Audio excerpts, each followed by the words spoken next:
Hi, நான் மேகலா. பூர்வீக சொத்து கிடைக்கிறதுக்கும் நம்மக்கிட்ட இருக்கிற கடன் தீர்றதுக்கும் பச்சரிசி மாவு கோலம் போடணும். இந்த பூர்வீக சொத்து பிரச்சனை தீர்ந்து நம்மளுக்கு சொத்து கிடைக்கிறதுக்கும் கடன் தீர்றதுக்காண்டியும் போடுறதுனால இந்த கோலத்தை பஞ்சமி திதி அன்னைக்கு தான் ஆரம்பிக்கணும். தொடர்ந்து 16 நாட்கள் போடணும். அப்படி போட்டால் நம்ம வீட்டில் இருக்கிற எதிர்மறை சக்திகள்லாம் விலகி நேர்மறை சக்திகள் நம்ம வீட்டுக்குள்ளே வரும். இந்த பிரச்சனைகள்லாம் தீர்றதுக்கு போடுற கோலம் வட்ட வடிவமாக இருக்கணும். ஒரு குறிப்பிட்ட வட்ட வடிவம், குறிப்பிட்ட நிறத்துலையும் கோலம் போடணும். கோலம் பூ வடிவ கோலமாக இருக்கலாம், வட்ட வடிவமான கோலமாகவும் சதுர வடிவமான கோலமாகவும் இருக்கலாம். கோலத்தில் நிறம் சிவப்பு, பச்சை, இந்த 2 நிறமும் கண்டிப்பாக இருக்கணும். மற்ற நிறத்தை விட சிவப்பும் பச்சையும் கண்டிப்பாக இந்த பிரச்சனைகளுக்கு போடுறது நல்லது. பூவடிவ கோலம் நம்மளுக்கு நேர்மறையான ஆற்றலை கொடுத்து நம்மளுக்கு வருமானத்தை வர வச்சு நம்மளுக்கு இருக்கிற கடனெல்லாம் அடைக்கிறதுக்கு உதவி பண்ணும். வட்ட வடிவமான கோலம் நம்ம வீட்டில் இருக்கிற எதிர்மறை சக்திகளை விலக்கி நம்ம கடனெல்லாம் தீரும். சதுர வடிவமான கோலம் நம்ம வீட்டில் நிலச்சி நம்ம சன்னதிகள் இருப்பாங்க, நிரந்தரமாக வருமானம் வரும், நம்ம கடன் எல்லாமே படிப்படியாக குறையும். சிவப்பு வண்ண கோலங்கள் நம்மளுக்கு ஒரு தைரியத்தை கொடுக்கும். நம்மளோட பிரச்சனைகள்லாம் தீர்ந்து நம்ம கடன் எல்லாம் தீர்றதுக்கு வழிவகுக்கும். பச்சை நிற கோலங்கள் நம்ம குடும்பம் வளர்ச்சி அடையும், செழிப்படையும், கடனெல்லாம் தீர்ந்து செல்வ செழிப்பாக வாழ்கிறதுக்கு இந்த பச்சை நிற கோலங்கள் போடலாம். பச்சை நிறத்தில் கோலம் போட்டோம்னா நம்ம வீட்டில் பணத்தட்டுப்பாடுகள் எல்லாமே குறைந்து பணம் நம்ம வீட்டில் தங்கும். கோலமாவு பச்சரிசி கோலமாவு போட்டுறது ரொம்ப நல்லது. அதனால்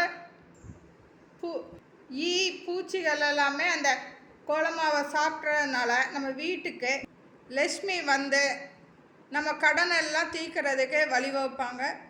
வீட்டோட முன்னாடி வாசலில் கோலம் போடுறது மட்டும் இல்லாமல் நம்ம வீட்டோட நிலவாசலையும் சுத்தம் பண்ணி நிலவாசல்லையும் கோலம் போடணும். நம்ம வீட்டில் மாட்டுச்சாணம் கிடச்சிச்சின்னா அந்த மாட்டுச்சாணம் வச்சு அதை தண்ணியில் கரைச்சி வீட்டு முன்னாடி தெளித்து நிலையையும் தெளித்து கோலம் போடுறது ரொம்ப நல்லது.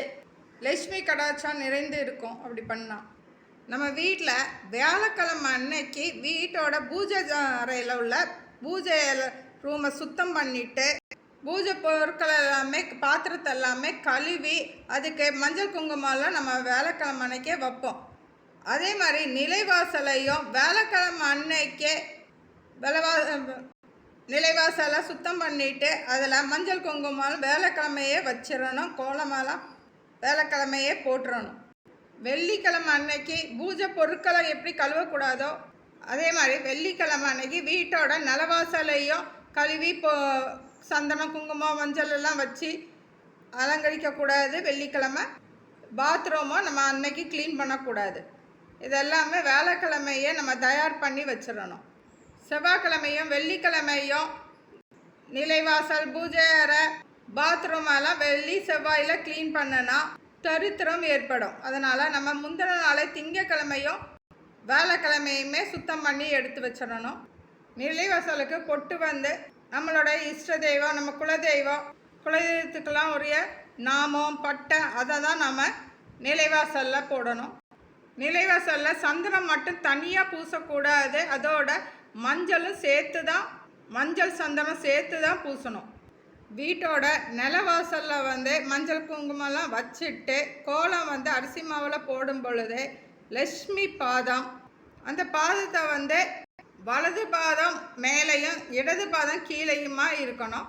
அதாவது லக்ஷ்மி நம்ம வீட்டுக்குள்ளே வர்ற மாதிரி வரையணும். ஸ்வஸ்திக் சின்னம் வரையணும், தாமரை பூ வரையணும். இந்த 3 கோலமுமே நம்ம நிலவாசப்படியில் போட்டோம்னா நம்ம வீட்டுக்கு நல்ல சக்திகளை, லக்ஷ்மி கடாட்சம் ஏற்பட்டு நம்ம வீட்டில் உள்ள தீய சக்திகள் எல்லாமே வெளியேறும். தாமரை கோலம் வரைஞ்சால் நம்ம வீட்டுக்கு லக்ஷ்மியோட ஆசீர்வாதம் கிட்டும். ஸ்வஸ்திக் சின்னம் வரைந்தால் நல்ல ஒரு அறிகுறியை ஏற்படுத்தும். தாமரை பாதம் வரைந்தால், லக்ஷ்மி பாதம் வரைந்தால் நம்மளுக்கு இறைவனோட ஆசீர்வாதம் நம்மளுக்கு கிட்டும். இந்த கோலத்தை எல்லாமே நம்ம வேலைக்கிழமை அன்னைக்கே போட்டு வச்சுட்டோம்னா மறுநாள் வெள்ளிக்கிழமை அன்னைக்கு நிலைவாசலுக்கு பக்கத்தில் 2 மாடம் நம்ம இருந்துச்சுன்னா அந்த 2 மாடத்துலையுமே தீபம் ஏற்றி வழிபாடு செய்யலாம். அப்படி செஞ்சால் லக்ஷ்மியோட ஆசீர்வாதம், குலதெய்வத்தோட ஆசீர்வாதத்தினாலேயும் நம்ம வீட்டில் இருக்கிற வறுமைகள்லாம் நீங்கி செல்வ செழிப்பு ஏற்படும். வீட்டோட நிலவாசலில் நம்ம எப்போதுமே மா இலை தோரணம் கட்டுவோம். மா இலை தோரணமும் கட்டலாம். ஆனால் இந்த கடன் பிரச்சனை, இந்த பூர்வீக சொத்து பிரச்சனை இருக்கிறவங்க துளசி மாலையை நிலவாசலில் கட்டுறது ரொம்ப நல்லது.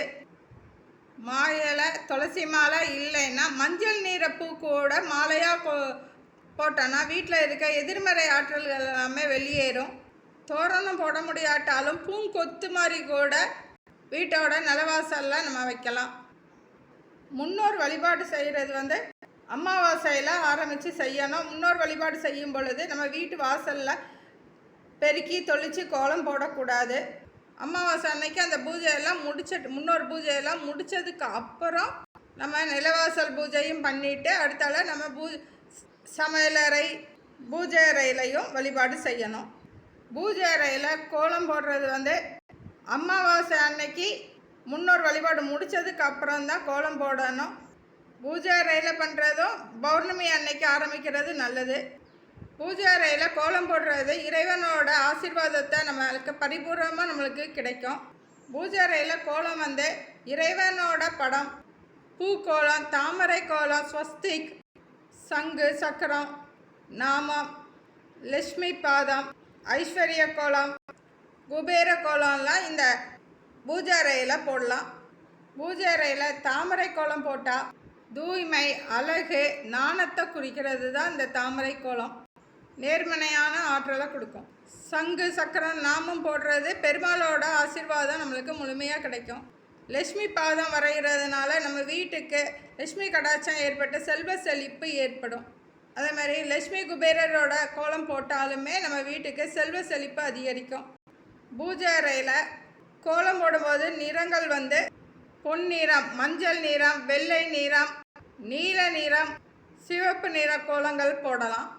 இந்த மாதிரி கோலங்கள் எல்லாமே நம்ம பூஜை அறையிலையும் நிலவாசலையும் வீட்டுக்கு முன்னாடியும் போட்டோம்னா நம்மளுக்கு இருக்கிற கடன் பிரச்சனைகள் தீரும். நம்மளுக்கு பூர்வீக சொத்தில் இருக்கிற பிரச்சனைகள் வில்லங்கள்லாம் தீர்ந்து நம்மளுக்கு நியாயமாக கிடைக்கக்கூடிய பங்கு நம்மளுக்கு கிடைக்கும். நம்ம கடனெல்லாம் தீர்ந்து நம்ம வீட்டில் செல்வ செழிப்போடு நம்ம வாழலாம். தேங்க்யூ.